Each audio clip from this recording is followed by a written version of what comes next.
Good morning, everybody. It is May 5th, 2024. It's a Sunday, and it is definitely a rest day for me, okay?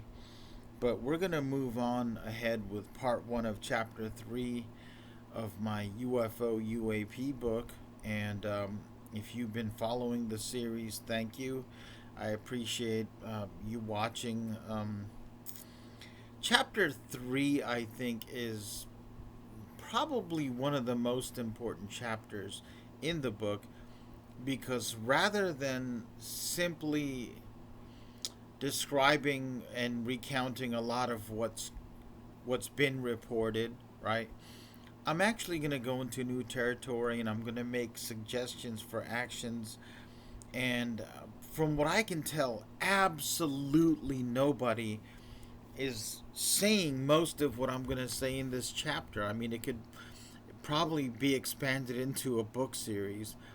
But this book, the UAP UFO Study Guide, tentatively also called a guide for first contact, um, is designed for the beginner, the neophyte, someone who is approaching the topic for the first time or maybe is familiar with the topic. Sorry about the messy hair, but kind of trying to for the first time analyze it logically, and they may not have all the tools, they may not know how to proceed, and they may not know how to talk about it to people who are just not into the topic or who are, aside from being skeptical, antithetical to the topic. All right.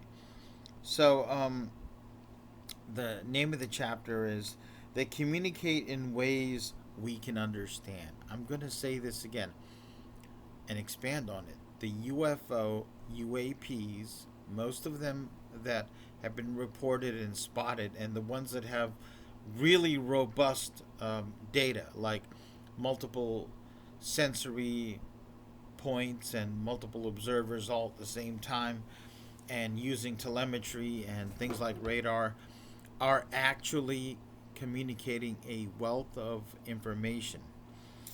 Um, and again, this is chapter three of nine. There's nine total chapters in the book so far. If I have to rewrite it, I might add more. There's always more you can research and add. It's an evolving thing. But there are myths about the UFO phenomena, even from believers, even from serious investigators, that this is a mysterious, cryptic, and uncommunicative category of things, phenomena. But it's actually not. I want to put forth strong evidence and data that there is both intentional and unintentional communication. Now, I have a bachelor's and master's in communication from the School of Communication, Information, and Library Science from Rutgers University, and I was admitted to a PhD program, and I was in it for a year.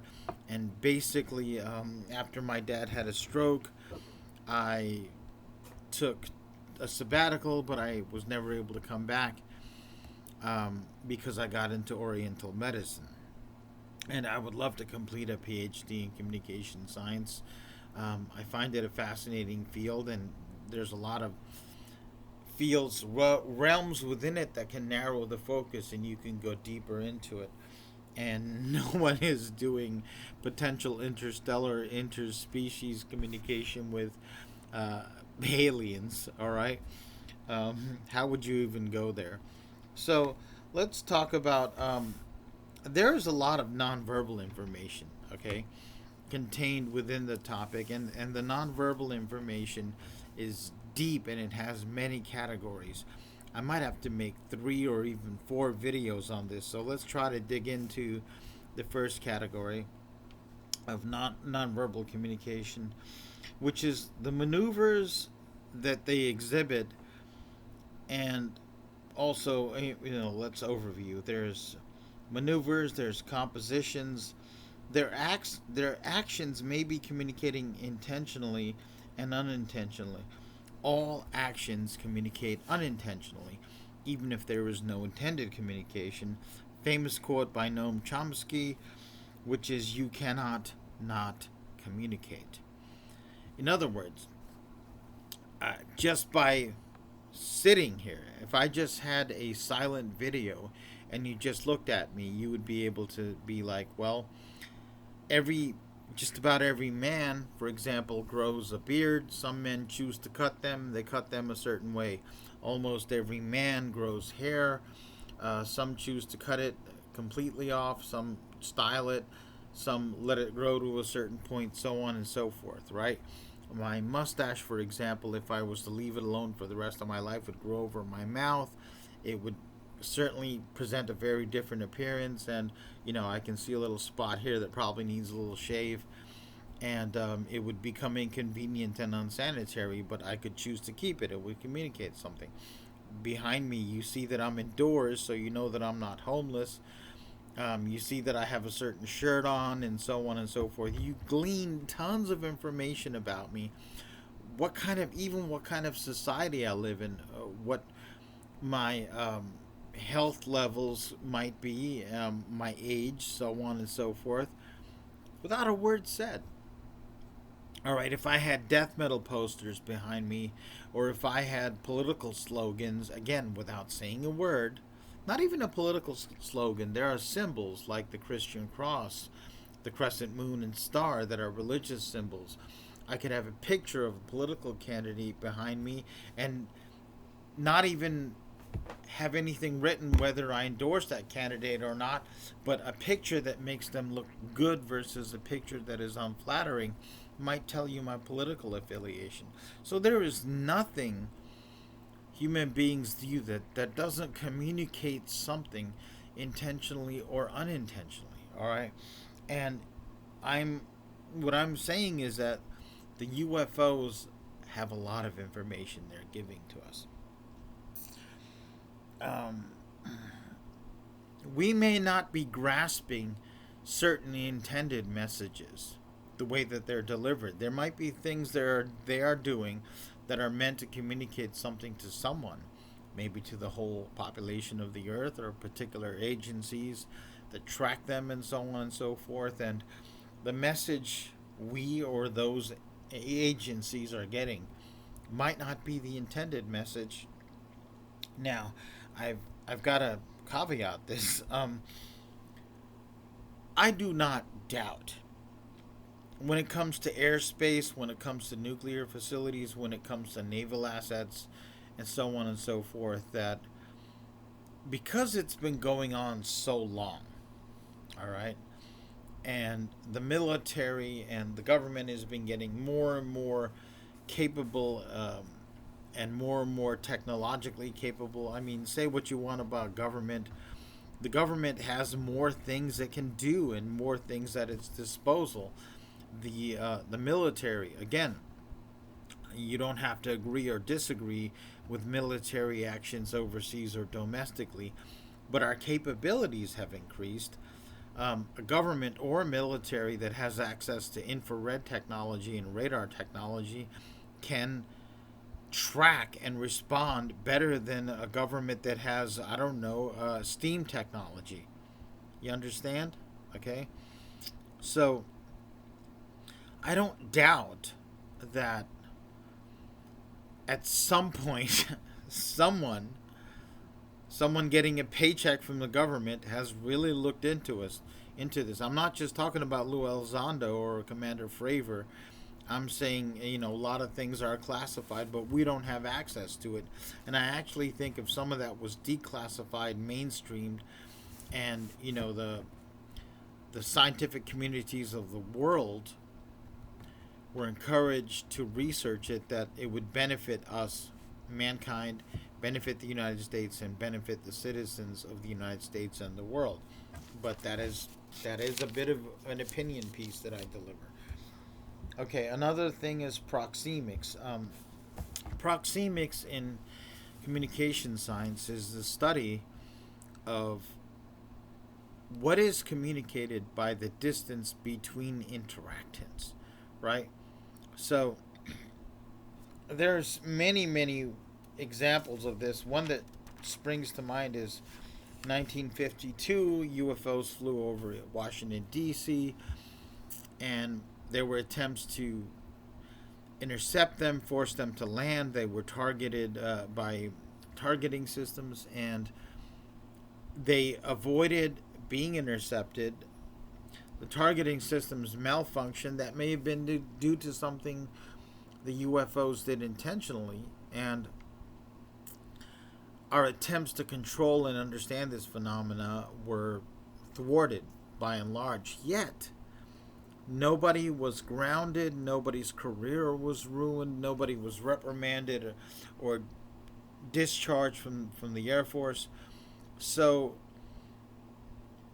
it's sort of tacitly, it's a tacit acknowledgement by the parties involved that it was not purely pilot error and radar error. Something was going on. A similar incident happened in 1975 over Tehran. This was back when the Shah was in power, and Iran was an ally of the U.S., a strong ally in the region. And it was an F-4 Phantom, but it was also spotted over a city by an entire population of a city, and it was chalked up to pilot error. But again, we're not just talking one pilot; we're talking an entire city and a military unit of probably of multiple aircraft deployed, and by all indications and means, both the aircraft and the pilots and personnel involved were competent, and remained so until the Iranian Revolution. That might have changed some of the capabilities of the Iranian Air Force, but from what I can tell, there were still quite a lot of competent pilots and ground crew. These UFO UAPs move near things, they move away from things, they respond to attempts to interception and interdiction by creating distance, by vacating the premises, and by doing things to negate targeting systems.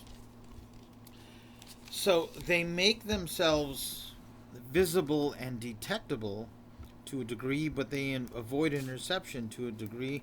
They appear to disable targeting and tracking.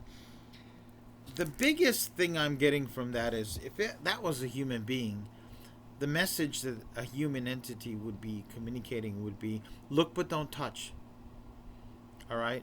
Proxemics, again, involves human interaction, human communication, and action and reaction based on distance.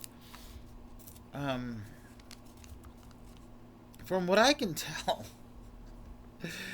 they also appear to sometimes have formations where they maintain relative positions and shift positions to each other, which, aside from any practical value, aeronautical value, that may be communicating something, because our airplanes, like the Blue Angels, for example, use formations to communicate things, even if it's just the skill of which they're flying. Okay? And it looks to me, by reviewing the UFO literature, no one has really looked into this.